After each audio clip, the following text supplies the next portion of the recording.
और इस मंगलमयी महामाता वातावरण में जो पंचदिव्य शक्तियाँ हैं उनकी ऊर्जा का आह्वान करेंगे।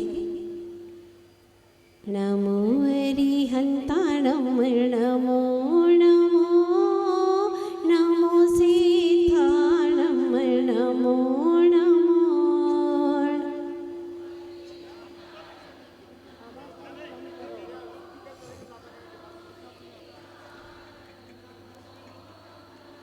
नमो आयरियाणो नमो नमो नमो वच्छायाणं नमो नमो।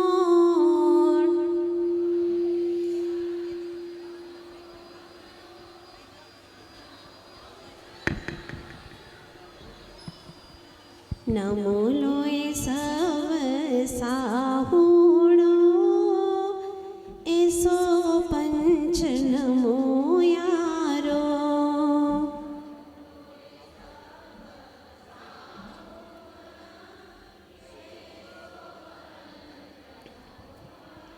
एसो पंच नमो यारो सव पाव अपनासणो।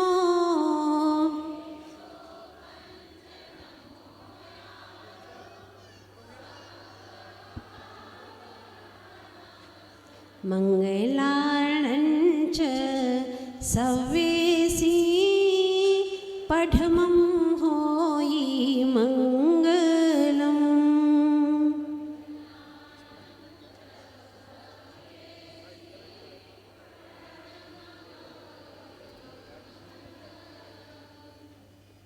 आदि तीर्थंकर श्री आदिनाथ भगवान की, जिन्नाथ परम खुणाद्रि क्षेत्र के श्री प्रथम तीर्थंकर वृषभनाथ भगवान की, श्री 24 तीर्थंकर भगवान की, संत शिरोमणि अध्यात्म योगी आचार्य गुरुदेव श्री विद्यासागर जी महाराज की, पूज्य मुनिवर सरल स्वभावी श्री विमल सागर जी महाराज की, पूज्य मुनि श्री अनंत सागर जी महाराज की, पूज्य मुनि श्री धर्म सागर जी महाराज की, पूज्य मुनि श्री भाव सागर जी महाराज की, पंच कल्याणक महामहोत्सव की, पूज्य हरिका रत्नमा श्री पूर्णमती माता जी की, वंदनीय हरिका संघ की। एक आम के वृक्ष तले, एक आम के वृक्ष तले दो व्यक्ति कहीं से आए, एक लगा आमों को गिनने, दूजा फल को खाए। इसमें गिनने वाला अज्ञानी, खाने वाला ज्ञानी जानो, उसी तरह शास्त्रों का पाठी और अनुभवी पहचानो, और अनुभवी पहचानो। एक आम का घना वृक्ष है, उसमें पत्तियां कम, आम ज्यादा लगे हुए हैं। दो व्यक्ति आते हैं, एक व्यक्ति सवेरे से शाम तक आमों को गिनता है, लेकिन दूसरा व्यक्ति गिनने की कोशिश नहीं करता। गिनने के लिए थकान होती है, दिमाग भारी होता है। उसने तो अपना पेट भरना शुरू कर दिया, क्षुधा को बुझाना शुरू कर दिया। और दूसरा जो पहले नंबर का था, सवेरे से शाम तक आम को गिनता रहा, गिनता रहा, गिनता रहा, और जितना गिनता रहा उतना ही उसकी भूख बढ़ती गई, क्षुधातुर हो गया। शाम तक तो इसकी हालत खराब हो गई। मैं आपसे पूछना चाहती हूँ कि आपको दोनों में से कौन सा व्यक्ति अच्छा लगा? वही ना जो आम को खा लेता है, पके पके आम खाता है और अपनी क्षुधा को बुझा देता है। आप बहुत अच्छी चॉइस करते हैं, आपकी पसंद की बहुत अच्छी है। लेकिन एक बात कहूँ, जितनी पसंद आप अच्छी रखते हैं, आप कहते हैं कि मुझे क्या बनना है, आपको भगवान बनना है। पसंद तो आपकी बहुत अच्छी है, लेकिन इंसान भी बन नहीं पाते हैं। यही तो अफसोस की बात है। चाहते कुछ और है, करते कुछ और है। इसीलिए जिंदगी बेतुकी है, खंड खंड में विभाजित है। जो हम चाहते हैं उस और हम उस पथ पर एक कदम भी नहीं बढ़ा पाते हैं। बेशक आप सबकी चॉइस बहुत अच्छी है। चाहते हैं कि मैं भी दानी बनूं, पुण्यात्मा बनूं, मैं भी प्रभु जैसा परम आत्मा बन जाऊं, परमानंद का रसपान कर सकूं, लेकिन एक अच्छा इंसान भी नहीं बन पाते हैं। कारण सिर्फ सोच है। आचार्य भगवान समंतभद्र स्वामी कहते हैं, विभेति प्रत्यो न ततोस्ति मोक्षो, नित्यम शिवम वांछति न अस्य लाभः। बहुत अच्छी बात कहते हैं। अगर तू मृत्यु से डरता है तो क्या मृत्यु नहीं आएगी? जितना डरेगा उतनी बार आएगी। एक श्वास में 18 बार जन्मेगा और मरेगा। जितना भी तू मृत्यु से डरेगा उतनी बार तुझे जन्म मरण अनंत अनंत काल से कर रहा और करना ही पड़ेगा। कोई बचा नहीं सकता तुझे। नित्यम शिवम वांछति, नित्य ही शिव की इच्छा करता है, मुक्ति की इच्छा करता है। तो क्या इच्छा करने मात्र से मुक्ति मिल जाएगी? आचार्य भगवान स्वरूप संबोधन में कहते हैं यस्य मोक्षेपि नाकांक्षा स मोक्षमधिगच्छति, जिसकी मोक्ष की भी इच्छा समाप्त हो जाती है। अर्थात मोक्ष चाहिए ये कामना भी घट भी नहीं रहती। चल पड़ते हैं अपने मंजिल की ओर और उसे भी भूल जाते हैं। स्वानुभूति में रमण करते, अपने ही आत्म तत्व में तृप्त हो जाते हैं, लीन हो जाते हैं। फलतः उन्हें उस स्वतः वस्तु प्राप्त होने लग जाती है। एक व्यक्ति है जो भोजन के बारे में सवेरे से शाम तक बोलता रहता है, कितना टेस्टी होता है भोजन, बहुत अच्छा होता है और इसमें इतना मिर्च, इतना मसाला और ऐसे ऐसे स्वादिष्ट वस्तुएं मिलती हैं, उसको ऐसे बनाया जाता है। सवेरे से शाम तक भोजन की चर्चा करता है। किंतु क्या भोजन की चर्चा करने मात्र से उसकी क्षुधा मिट सकती है? नहीं ना। उसके लिए भले रूखा सूखा भोजन मिल जाए, उसी से तृप्ति होती है। किसी को गंतव्य तक पहुंचना है और पहले के समय में घोड़े की सवारी किया करते थे। घोड़ा तो था ही नहीं, उसने एक शब्द का घोड़ा बना दिया, मतलब घोड़ा शब्द लिख दिया और वह भी उसी कलर का लिख दिया। जमीन के ऊपर बैठ गया उसके ऊपर और एक्टिंग कर रहा है कि जैसे घोड़े पर चल करके जा रहा, पर वो कहीं पहुंच नहीं पाता, वो वहीं के वहीं पर रहता है, कारण वो शब्दों का घोड़ा है। अथवा अगर चित्र का भी घोड़ा बना दे और उस पर बैठ जाए तो वो गंतव्य तक नहीं पहुंच सकता। आप लोग जान रहे हैं ना, समझ रहे हैं ना, हमारी भी ऐसी ही दुर्दशा हुई है। आज तक हमने सिर्फ चर्चाएं की है, हमने अपनी गर्दन को बहुत अच्छे से हिलाया, जैसे कि स्प्रिंग हिलते हैं ना, खींच लो तो लंबी हो जाती है, छोड़ दो तो वापिस एज इट इज हो जाती है। ऐसे ही मैं आपसे पूछूं, भगवान होना चाहते हो? हाँ, सभी लोग कह रहे हैं। चॉइस तो बखूबी बहुत अच्छी है आप सब लोगों की, लेकिन एक बात कहना चाहती हूँ, तुम चले देवता कहलाने पर मानव भी कहला न सके। तुम चले विश्व विजयी बनने पर विजय स्वयं पर पा न सके। तुम चाहते हो जैसे तैसे कैसे भी बस भगवान बने, पर नहीं चाहते हो इससे पहले अच्छे इंसान बने, नहीं चाहते हो इससे पहले अच्छे इंसान बने। हम एक इंसान बन सके, मानव से प्यार कर सके, हमारे भीतर में निश्चलता आवे, हमारे भीतर में सरलता आवे। अगर इतना आ गया तो यकीनन मानिएगा कि आपकी जिंदगी में धर्म की अच्छी सी शुरुआत हो गई है। फिर आपको मांगने की जरूरत नहीं पड़ेगी, आप चलते चले जाइए, मंजिल खुद ब खुद आपके करीब होगी। अपने भीतर के उत्सव का अनुभव करने के लिए ये बाहर के उत्सव किए गए हैं। भीतर के परमात्मा को प्रकट करने के लिए बाहर के परमात्माओं का चरण सानिध्य लिया गया है, ताकि तू भी परमात्मा बन सके। कहते हैं ना, खरबूजे को देखकर खरबूजा भी अपना रंग बदल देता है। बस ऐसे ही भगवान बनते हुए देखोगे तो स्वयं भी एक दिन भगवान बन जाओगे। एक बार देखो तो सही, दिल से देखो, भक्ति से देखो, अंतर की आत्मा से देखो।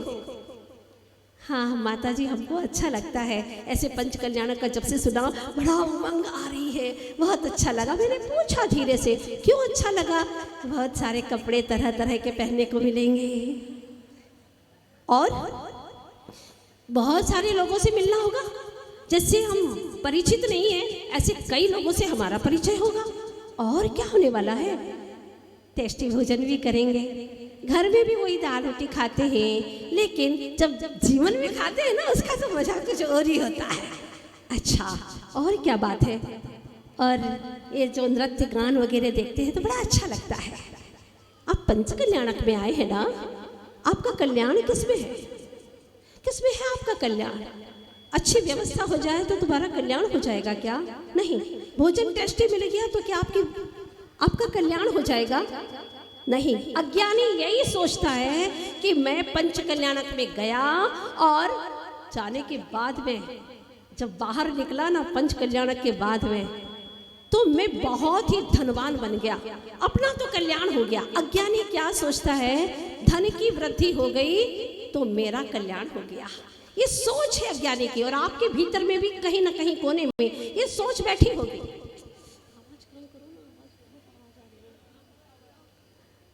तो मैं आपसे गुजारिश करती हूँ कि आज से आप अपने हृदय के कोने कोने को टटोलिएगा।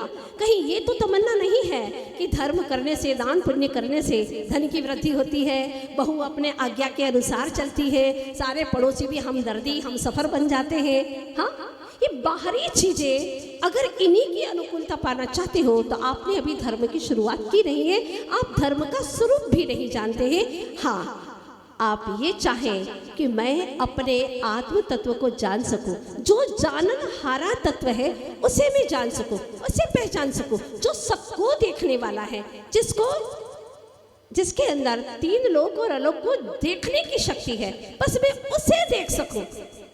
ये तमन्ना आपके भीतर में जागृत हो जाए, ये रुचि आपके भीतर में जागृत हो जाए तो समझिएगा कि आपके जीवन में एक धर्म की अच्छी सी शुरुआत हो गई है।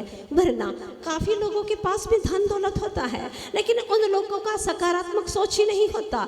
करोड़ों की मालकियत है, लेकिन जब मंदिर में देने की बात आती है तो 1100 रुपये के बारे में भी सोचते। आपको मालूम नहीं है, अगर 1100 रुपये की भी एक शिला वह विराजमान करता है तो ऐसे भक्त जीव को सारा मंदिर बनाने का पुण्य हासिल हो जाता है।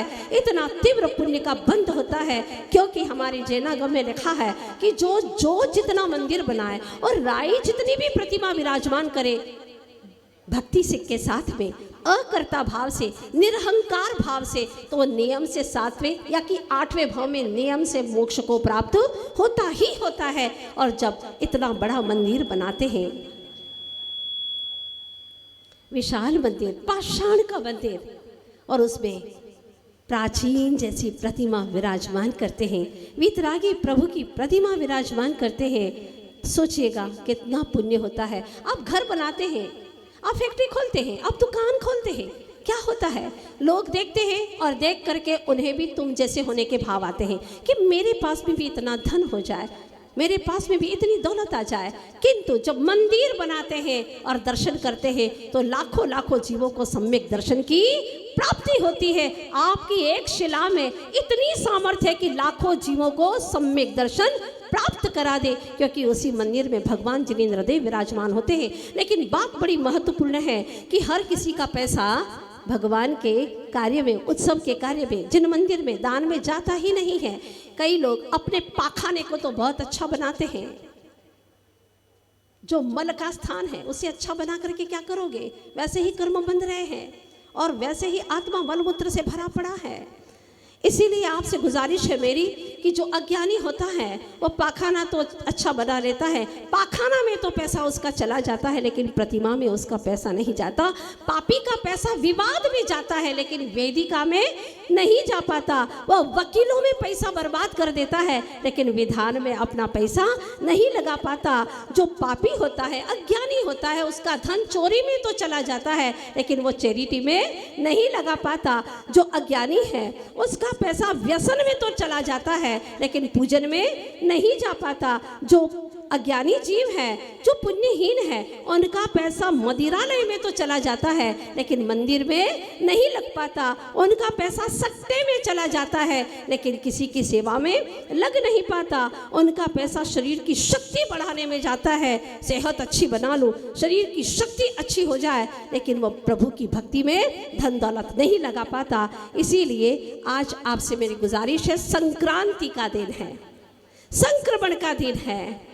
कल मैंने एक छोटी सी कहानी आपको सुनाई थी कि वो मयूर नाचा था, उसने अपना पक्ष छोड़ दिया, पंख छोड़ दिए, अहम भाव छोड़ दिया, ऐसा नृत्य गान किया।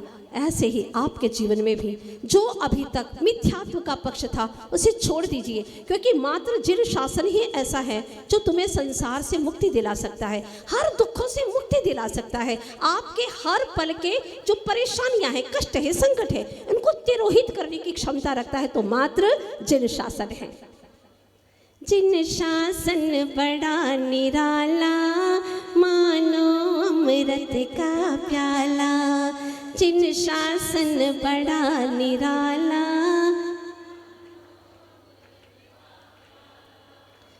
जिसने पिया है इस प्याले को, हुआ अमर अविकारा रे, जिन शासन बढ़ा निराला। धन्य है, हम सौभाग्यशाली हैं। ऐसे धन्य धन्य तम जिन शासन को आज हमने प्राप्त किया है।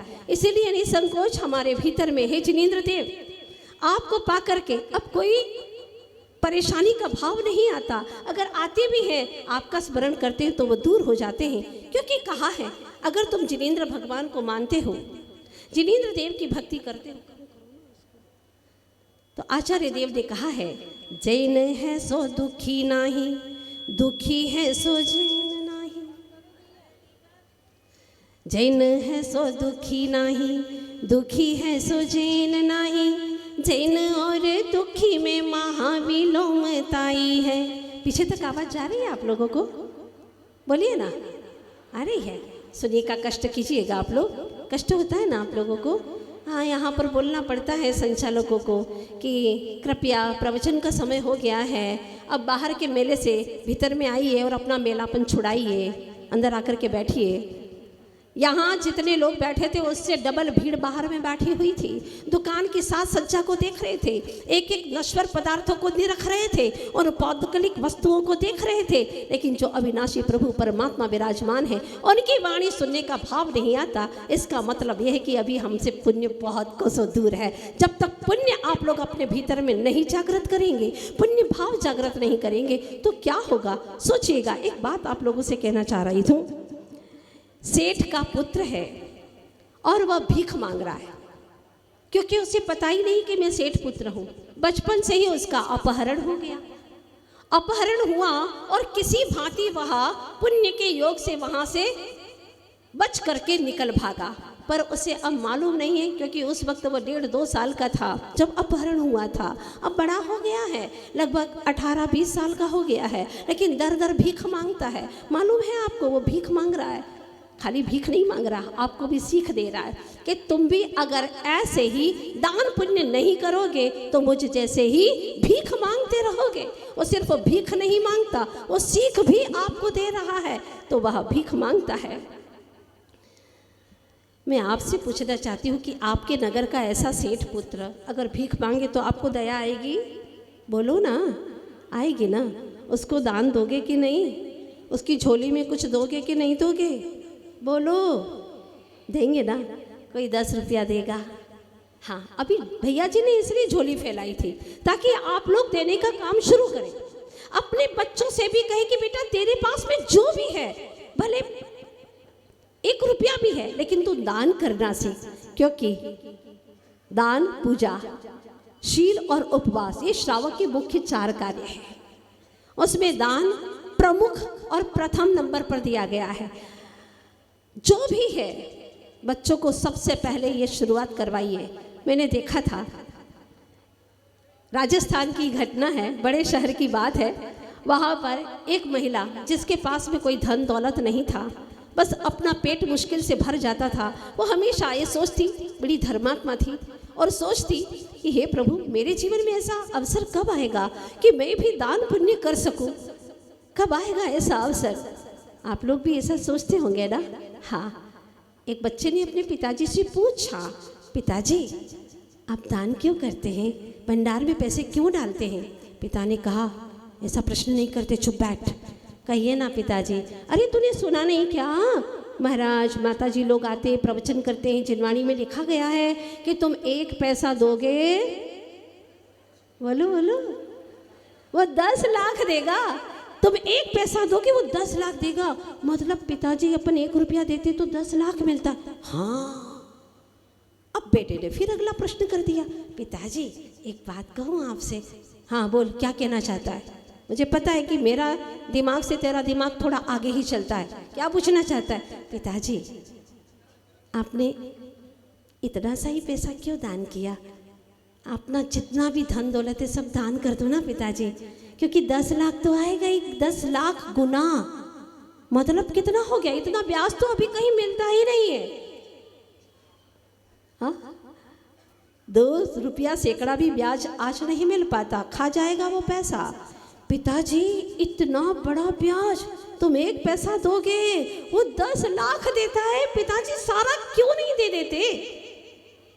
पिताजी के पास भी कोई जवाब नहीं था, क्योंकि उनकी सोच में अभी तक यही आया था कि हम देंगे तो हमें मिलेगा। मतलब देने के पहले उनके दिमाग में, उनके ख्यालों में आ गया कि मुझे मिलेगा। देने के पहले लेने की तमन्ना है, जबकि पिताजी को चाहिए था। अब आपका मन कहेगा माता जी जवाब दीजिए हमें, हम क्या जवाब दें अपने बेटे के लिए। पिताजी को जवाब देना चाहिए था, बेटा ये जो वित्त का राग है ना, ये दुख का कारण है। हम अपने दुख को घटाने का पुरुषार्थ शुरू कर चुके हैं, इसलिए जितना जितना हम अपना इसके प्रति, वित्त के प्रति राग घटाएंगे, उतना उतना हमारा दुख घटता चला जाएगा। और ये तो सारा नश्वर सुख में देने वाला है, नश्वर सुविधाएं देने वाला है। अब तो हमें अविनाशी सुख चाहिए। तो प्रभु परमात्मा के चरणों में हम यही भावना करते हैं कि जितना भी हमारा दान चला जाए, जितना भी यह धन जो न्याय अन्याय से आपने जो कुछ भी कमाया है, इसके माध्यम से कई भव्य जीवों को शाश्वत सम्यक दर्शन और शाश्वत सुख की प्राप्ति हो जाए। ये बात हुई ना। अब तो बात समझ में आ गई कि इतना सा देने से अनंत सुख की प्राप्ति हो सकती है। लेकिन अज्ञानी जीव सोचता है कि मुझे अनर्थ चतुष्टय चाहिए। अनंत चतुष्टय की तमन्ना नहीं करता है ज्ञानी जी, वो अनर्थ चतुष्टय में ही उलझा रहता है।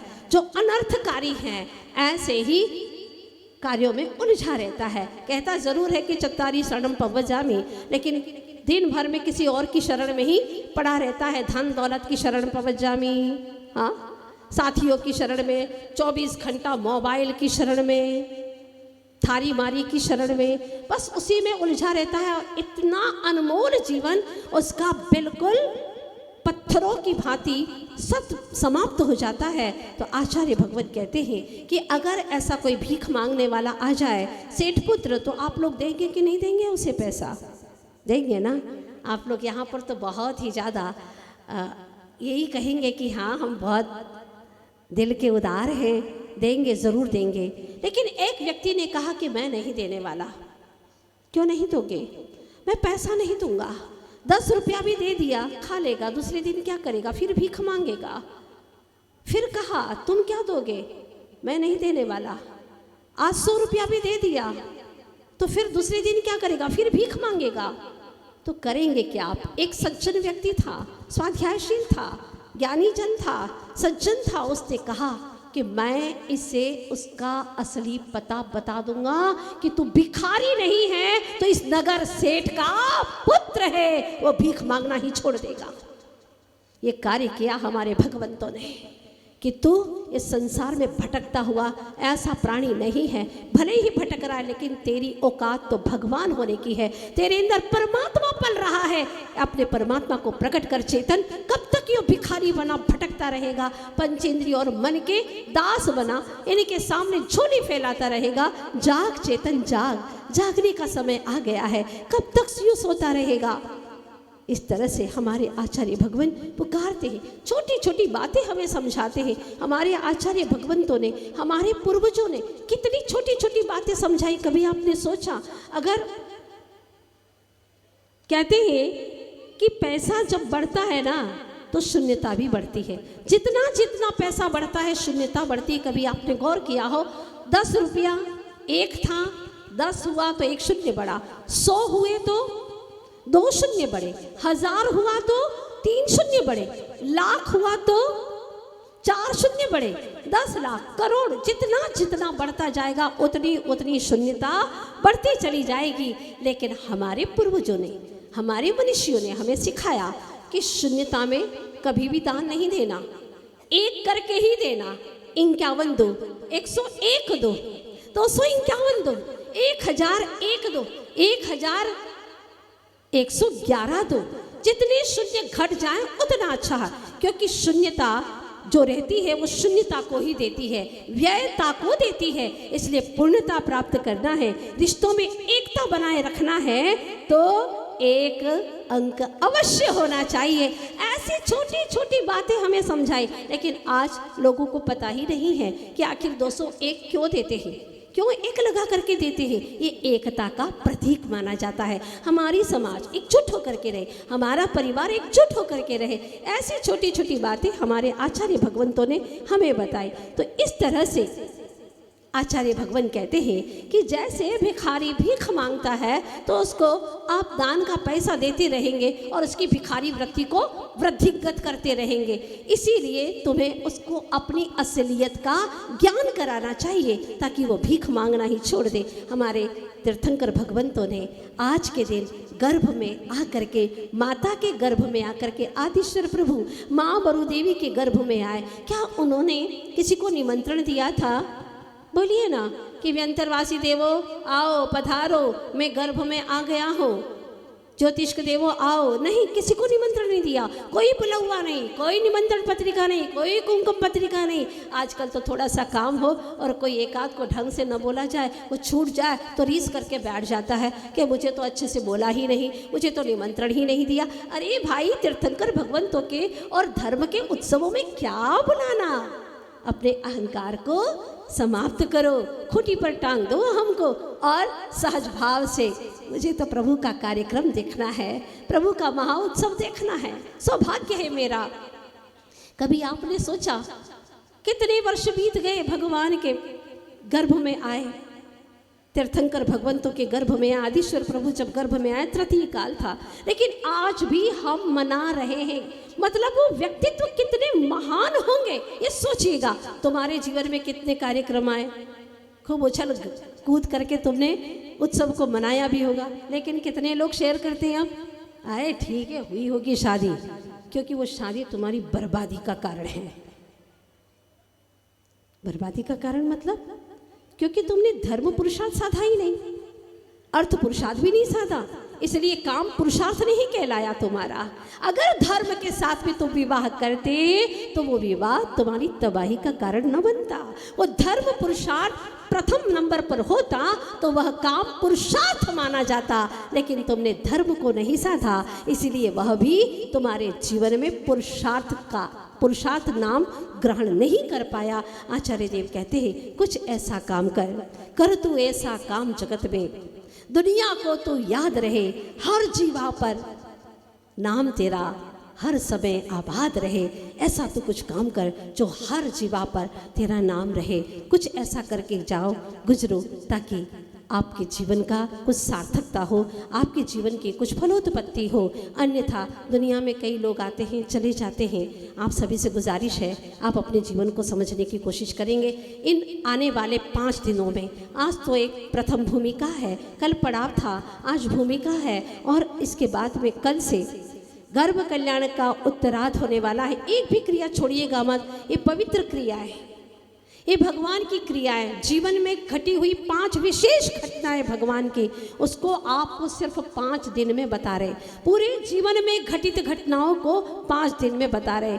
जबकि भगवान गर्भ में आए तो किसी को निमंत्रण नहीं दिया, किसी को बुलावा नहीं दिया, और सबसे बड़ा ऊर्ध्वलोक का स्वामी कौन? सौधर्म इंद्र बिना बुलावे के चल पड़ा, पूरे परिकर को लेकर के, पूरे लश्कर को लेकर के। अहो प्रभु, आप माँ के गर्भ में आ रहे, जिनके गर्भ में 3 ज्ञान है, ऐसे प्रभु माँ की गर्भ में आ रहे हैं। ऐसे प्रभु मेरे भी हृदय गर्भ में विराजमान हो जाइए, मेरे हृदय गर्भ में भी आ जाइए प्रभु। भगवान कहते हैं तेरे भीतर में, तेरे गर्भ में प्रभु परमात्मा विराजमान है, लेकिन तूने कभी उस रूप में देखा ही नहीं। तू तो यही कहता कि हम तो गृहस्थ हैं, हम तो माता हैं, हम तो उसकी मौसी हैं, हम उसकी बुआ हैं। अरे ऐसी बातों में तुमने अपने आप को इतना हीन मान लिया, इतना दीन मान लिया? नहीं, तो 3 लोक का नाथ है, त्रिलोकपति है, वो क्षमता है तेरे पास में। अपने आप को गाली देना अच्छी बात नहीं है ना, ये गाली है अध्यात्म की कि मैं तो ऐसा ही हूँ, मुझे तो बहुत क्रोध आता है, मैं सेठ हूँ, मैं डॉक्टर हूँ, मैं वकील हूँ। अपने आप को इन उपाधियों में समेट लेना ये आत्मा के लिए गाली है। इसलिए दीनहीन न बनो, दीनहीन बनना सबसे बड़ा पाप है। अपने आप को प्रभु परमात्मा ने कहा है कि 5 कल्याणों को करके तू भी अपना कल्याण ऐसा कर कि तेरे जीवन की एक धर्म की अच्छी सी शुरुआत हो। बस यही आप सभी से कहना है कि समय तो बहुत कम है अपने पास में, 5 दिन में 5 घटनाओं को हमें समझना है। अभी पूज्य मुनिश्री का प्रवचन भी हम सभी लोग सुनेंगे। बस इतना ही कहना है कि जो आज गर्भ कल्याणक मना रहे हैं सभी महिलाएं, माताएं, बहनें, इतना संकल्प जरूर करेंगे कि गर्भ के अंदर जो बच्चा पलता है वो भी सौभाग्य से पलता है।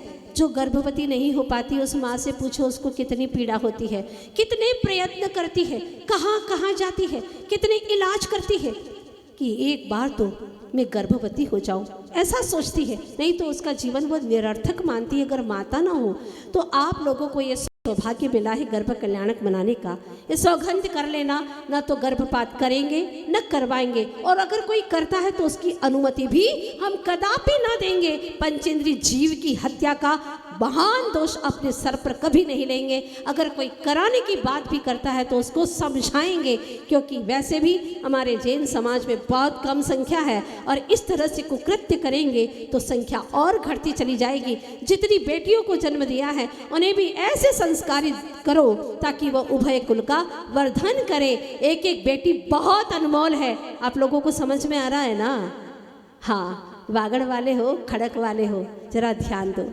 एक एक बेटी बहुत कीमती है। अगर एक बेटी आरी का बनती है तो लाखों लाखों लोगों का कल्याण कर देती है। भगवान के पथ पर चल करके अपना तो कल्याण करती ही है और लाखों लाखों जन जन का भी कल्याण करती है। इसीलिए आज संकल्प करके जाना कि किंचित भी ना अनुमति देंगे, ना कर्म करेंगे और न ही उसको किसी के लिए कहने के लिए करने के लिए कहेंगे। न करता ना अनुमोदना किसी भी तरह से नहीं करेंगे। आज गर्भ कल्याण के इतना छोटा सा संकल्प आप लोग लेंगे और अपनी बेटियों को भी मर्यादा में और अनुशासन में रहना सिखाएंगे ताकि वो भी अपने जीवन में कोई ऐसा गलत कार्य न करे। पंचेंद्रीय जीव की हिंसा, हमारे यहाँ पर तो एक इंद्रिय जीव की भी हिंसा प्रायश्चित का कारण बनती है। तो फिर आप सोचिएगा, पंचेंद्रीय जीव और जीन कुल में आया है, कितने कितने पुरुषार्थ से यहाँ तक आया है, उसको ऐसे ही कोख के अंदर ही गला घोंट करके मार देना जघन्यतम अपराध है। अगर वो बाहर आता और माँ हत्यारीन उसको मरवा देती तो वह कोर्ट केस करता, उसका परिवार, उसका और भी जो पत्नी होती वो कोर्ट केस करती। लेकिन अभी वह बाहर ही नहीं आया है, वह निर्बल है, उसके ऊपर कुछ रहम करिएगा और गर्भ कल्याणक महामहोत्सव को इतने भावों से मनाइएगा कि हे प्रभु, माताएं सभी आज तय कर लेना कि अब जब कभी अगर स्त्री पर्याय प्राप्त हो तो एक ही भव मिले स्त्री पर्याय का, जिसमें तीर्थंकर जैसे पुत्र को गर्भ धारण कर सके। हे भगवान, या तो फिर अगर कभी हमें कन्या बनने का अवसर प्राप्त हुआ तो हम आरिका बन करके मोक्ष को प्राप्त कर सके। उस भव में तो नहीं, लेकिन अगले भवों में हम जरूर मुक्ति का पुरुषार्थ कर सके, मुक्ति को प्राप्त कर सके। इस तरह की भावना कीजिएगा। बस अंत में इतना ही कहना चाहती हूँ, अपने जीवन में कुछ ऐसा कार्य करना है कि तुम्हारा जीवन अच्छा हो। आज संक्रांति का दिन है, परिवर्तित हो, जो सोच है उसमें बदलाहट आए, संसार से मुक्ति की ओर प्रयाण करने का भाव आए। बस यही आप सभी से मेरी गुजारिश है। इतिहास बना तो कुछ ऐसा स्वर्णिम गौरवमय गाथा हो, जो सुने तुम्हारी गाथा को श्रद्धा से नत हर माथा हो, श्रद्धा से नत हर माथा हो। ऐसा अपना इतिहास बनाए, ये आप सभी लोगों की गुजारिश और भावना है कि आप भिखारी को भीख न दे करके उसी को सही स्थान तक पहुंचाएंगे। भिखारी कोई बाहर में नहीं है, यही आत्मा भिखारी है। उसको सही समझाइश दे करके अपने आप में तत्व ज्ञान और तत्व निर्णय करते हुए अपने गंतव्य तक पहुंचने का सफल प्रयास करेंगे। एक एक कण भरते भरते भर जाता सारा भंडार, एक एक पग चलते चलते आ जाता मुक्ति का द्वार। यही पुरुषार्थ करें। हमारे आचार्य गुरुवर श्री विद्यासागर जी महाराज का भी स्वास्थ्य ठीक नहीं है, फिर भी उनकी विशालता देखिएगा। कल भैया जी ने वहाँ पर समाचार लेने का जब यहाँ से प्रयोग किया और पूछा कि आचार्य भगवान कैसे हैं, तो आचार्य जी कहते बता दो, मैं बिल्कुल स्वस्थ हूँ, मैं अच्छा हूँ। जबकि स्वास्थ्य बिल्कुल ठीक नहीं रहता आचार्य भगवान का। ये उनकी अंदर की भावना कि वो वहाँ हैं तो निर्विकल्प होकर के अच्छे से पंचकल्याणक सानंद संपन्न कराए। आप सब लोगों से भी मेरी भावना है, एक एक माला आप ज़रूर फेरिएगा ताकि आचार्य भगवान स्वस्थ बने रहे। और हम तो ये कामना करते कि गुरुदेव वागड़ की धरती पर आपके चरण आज तक नहीं पड़े, एक बार ऐसे तीर्थंकर जैसे भगवान के चरण इस धरती पर पड़े, यही हमारी भावना है। आचार्य जी के आशीर्वाद से पूज्य 4 मुनिराज को यहाँ पर भेजा है ताकि आप भी अपने स्व चतुष्टय को जान सके और अपने अनंत चतुष्टय को प्रकट कर सके। इतनी सरलता से, इतने आगम के अनुसार आचरण करने वाले मुनिराज की भावनाओं से आपके निश्चित जीवन में अंतर आएगा और आपके अंदर भी संक्रांति के दिन भावना करती हूँ कि परिवर्तन आएगा। आप भी सही मार्ग पर चल पड़ने की पूरी कोशिश करेंगे, यही मेरी गुजारिश है। बोलिए आदिनाथ भगवान की, पंच कल्याणक महामहोत्सव की, आशीर्वाद प्रदाता आचार्य गुरुदेव श्री विद्यासागर जी महाराज की, पूज्य मुनिवर श्री विमल सागर जी महाराज की, समस्त मुनि संघ की, पूज्य हरिका रत्न श्री पूर्ण